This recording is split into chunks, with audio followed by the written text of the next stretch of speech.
નાની વાતમાં પુષ્ટિ સંહિતા ભાગ બીજો પાન નંબર 160. આ નાની વાતમાં લગભગ બહુ સમય પહેલાં લેવાયેલી છે. આજે આપણે ફરીવાર લઈએ.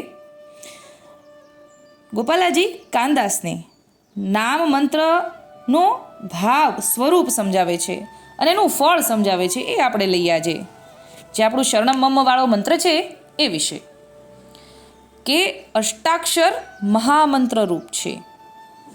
મંત્ર તો તેને કહેવાય જે જે મનનું ત્રાણ કરે, મનનું રક્ષણ કરે, મનનો નિરોધ પોતાના પ્રભુજીના સ્વરૂપમાં કરે,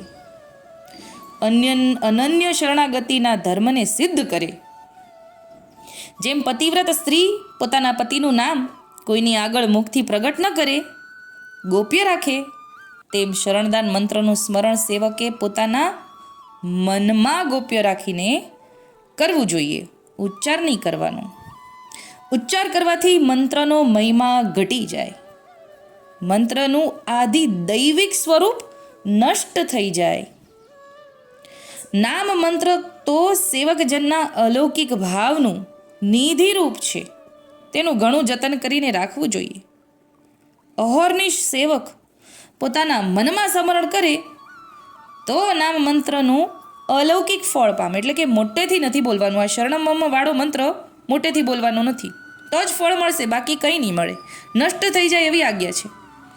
પ્રગટ કરવાથી ફળ નષ્ટ થઈ જાય. જેમ દૂધમાં છાશની છાંટા પડે તો દૂધ વણસી જાય. તેથી ગોપ્ય રાખીને સ્મરણ કરવું એટલે બોલવાની વસ્તુ નથી, આ સ્મરણ કરવાની વસ્તુ છે. સર્વ સાધનમાં શ્રેષ્ઠ સાધન અષ્ટાક્ષર મંત્રનો જપ છે. જપ યજ્ઞ છે.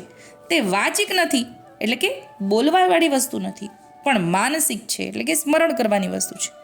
તેથી તેનું અગણિત ફળ વેદ શાસ્ત્ર પુરાણાદિકમાં સિદ્ધ કહ્યું છે, પ્રસિદ્ધ થયું છે, કહ્યું છે. શ્રીજી શ્રીમુખથી કહેવા લાગ્યા, કાનદાસ, શરણ મંત્ર તો મંત્રાજાધિરાજ છે. તેનું ગૂઢ રહસ્ય તને સમજાવું.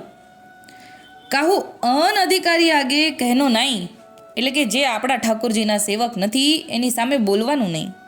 એસો હે જે સેવકનું સર્વાંગ રક્ષણ કરે છે, ભ્રમિત મનને પોતાના પ્રભુમાં સ્થિર કરે છે, જેથી મન તે મંત્રના સ્મરણથી નિર્મળ બની જાય છે, જેથી તે અલૌકિક ફળની પ્રાપ્તિ કરવાનો અધિકારી બને છે. મંત્રનું મનથી સ્મરણ અને ચિત્તમાં તેનું ધ્યાન કરવાનું છે, જેથી દ્રઢ આશ્રય સિદ્ધ થઈ જાય છે, જેથી નૂતન ભગવત ભાવની વૃદ્ધિ થાય છે. આસુરાવેશ તથા બહિર્મુક્તાનું દોષ નિવારણ થઈ જાય છે અને સેવક જનના ત્રિવિધ તાપનો નાશ થઈ જાય છે. પંચપર્વા અવિદ્યાની નિવૃત્તિ થઈને સેવા જોગ નૂતન દેહની પ્રાપ્તિ થઈ જાય છે. સર્વ ધર્મ કર્મથી જંજાળમાંથી મુક્ત થઈ જાય છે. કોઈ કર્મ તેને બાધા કરી શકતું નથી. આપણે ગઈકાલે જે કર્મો આવ્યા ને, 3 કર્મો, સંચિત કર્મો, એવા 3 કર્મો એ આપણે લઈને આવ્યા છીએ. પણ ઠાકોરજીનો એક અનન્ય આશ્રય છે. ઠાકોરજીની આજ્ઞા પ્રમાણે આપણે જીવીએ છીએ તો કંઈ નથી લાગુ પડતું. એમ અહીંયા પણ છે કે શરણદાન મંત્રથી કોઈ કર્મ બાધા કરતું નથી, પણ ઠાકોરજીની આજ્ઞા મુજબ કરવાનું આપણને આજ્ઞા છે. અત્યારે આટલું જ બોલીને મારી નાની વાતની વિરામ આપું છું. બોલ શ્રી ગોપાલ લાલ કી જય.